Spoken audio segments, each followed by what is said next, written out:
So sir, ayun, kamusta naman yung pamamalakad ng dating ano natin, manok, sir? Ako sa totoo lang, to be honest talaga, mga kaibigan. Ilang beses ko na rin sinabi yon na way back 2019, 2022, no? Nung before nagkaroon ng national election, talagang Marcos talaga. To be honest, actually, nilibot namin ang buong Pilipinas para lamang masuportahan at talagang mabigay ang lahat ng suporta kay President Bongbong Marcos. Pero sa ngayon talaga, nakikita ko talaga, sa mga kalye survey, nakikita naman natin, pupunta tayo sa ground. Pumunta tayo sa mga laylayan na tinatawag noon ni dating alam nyo, sa mga kalye survey, makikita natin yung sa loobin ng tao, talagang dismayado talaga sila sa pamumuno ngayon ni Bongbong Marcos. Totoo yon. At saka, alam nyo, issue is all about West Philippine Sea. Isa yan sa mga trending ngayon. Yung issue ho na yan dyan sa West Philippine Sea, mga kaibigan. Alam nyo, sa totoo lang, marami po sa ngayon ang, kumbaga, dismayado sa mga, sabi nga ni Mike Abe, yung mga anti-Duterte vlogger. Pero dati, alam nyo, Duterte supporters din naman yan, si Mike Abe. Oo, Duterte supporters yan. Kaso nga lang, di ba, nagkaroon sila ng konting issue ni Kibuloy. Kaya parang siyempre si Kibuloy, Pastor Kibuloy nandun sumusuporta kay kay Duterte. Kaya talagang ngayon ang binabanatan niya si former President Rodrigo Duterte. At saka kasabay na rin po doon si Kibuloy. Sa totoo lang mga kaibigan, yung issues about West Philippine Sea, yung sinabi kasi diyan ni Bongbong Marcos way back 2022 nung bago po nagkaroon ng election, in-interview siya noon ni Boy Abunda. Ang palitan ng sagot, 'di ba? Lagi nang sinabi noon ni Bongbong Marcos na continue English to China. Kasi in reality kasi, although tayo mga Pilipino, malakas yung loob natin. Yun naman talagang totoo eh. 'Di ba? Sabi nga sa pambansang awit, ang mamatay ng dahil sa iyo. 'Di ba? Pero ang reality, malakas lang talaga yung loob natin. Pero pagdating sa sandatahang lakas ng Pilipinas, mahina talaga tayo. Aminin na ho sa hindi, masyadong advance ngayon ng China. Okay? Although sumusuporta kami kay former President Rodrigo Duterte, pero hindi ho kami pro-China. Hindi nyo kami matatawag na pro-China. Sa amin kasi, doon lang tayo proceed sa reality. Okay? Na maging si Bongbong Marcos, nung tumatakbo siya bilang Pangulo ng Pilipinas noong 2022, sinabi niya rin noon na hindi option. Di ba? Sabi niya nga noon, nung tinanong siya ni Boy Abunda, sabi niya, wag na natin pag-usapan yung issue about doon sa gigian, yung pakikipaggera sa China. Hindi na daw natin pag-usapan yan. Kasi, first of all, hindi po talaga option yon, diba? Kasi sabi, alangan naman daw, iyak tayo sa kano. Diba? Sinabi niya rin yan eh. Kaya nga, sa nagiging action ngayon ni President Bongbong Marcos, sabi ko, ang layo ng kanyang action sa kanyang pinangako noon. Kasi alam naman din na kasi ni President Bongbong Marcos na kapag bigla-bigla siya naging pro-US, magagalit ang China. Siya din naman na nagsabi nun eh. Di ba? Kaya sabi ko nga sa mga bumabatikos ngayon sa pasyadong pinagtatanggol si President, sa totoo lang, I respect no, sa ating Presidente. But sa mga syadong nagtatanggol, alam niyo po, binuto natin niya si President Bongbong Marcos hindi dahil sa pagiging bigla-bigla na lang niya pagiging pro-US.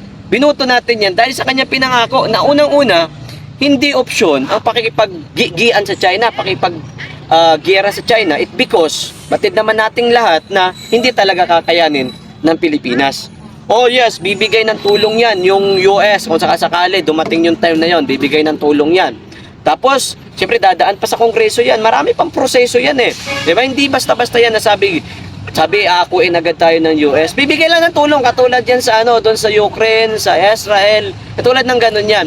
Kaya nga, sabi ko nga, mali iba yung kanyang ginawa sa kanyang pinangako. Ang layo eh. Kung mapapanood niyo po yung kanyang nung in-interview po siya ni Boy Abunda, ang layo ng ng mga ginagawa niya sa ngayon. Pangalawa, yung patungkol diyan sa bigas.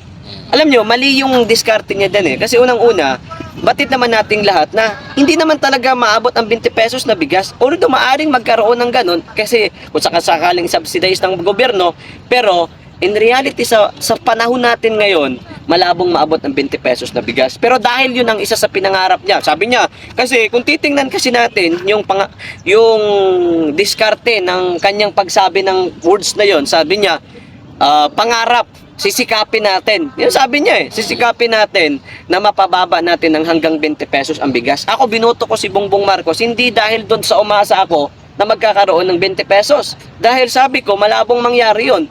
Pero yun nga po mga kaibigan, ang expected kasi natin na pagkakanyang pagkaupo, although hindi tayo nag-expect sa 20 pesos na bigas, although maraming nag-expect nun, pero kumbaga ang akin kasi expectation kahit bumaba sana ng konti.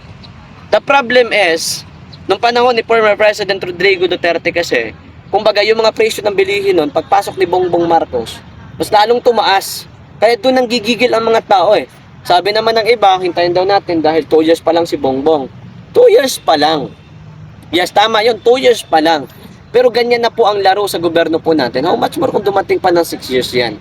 'Di ba? Yun yung kaya nang gagalaitin tao Kaya nung nagtatanong kami sa Baclaran, sa Divisoria, sa part ng dito sa NCR, nasa 80 to 90% ng Pilipino against po sa kanyang panunungkulan. Mali po yung nilalabas ng mga media.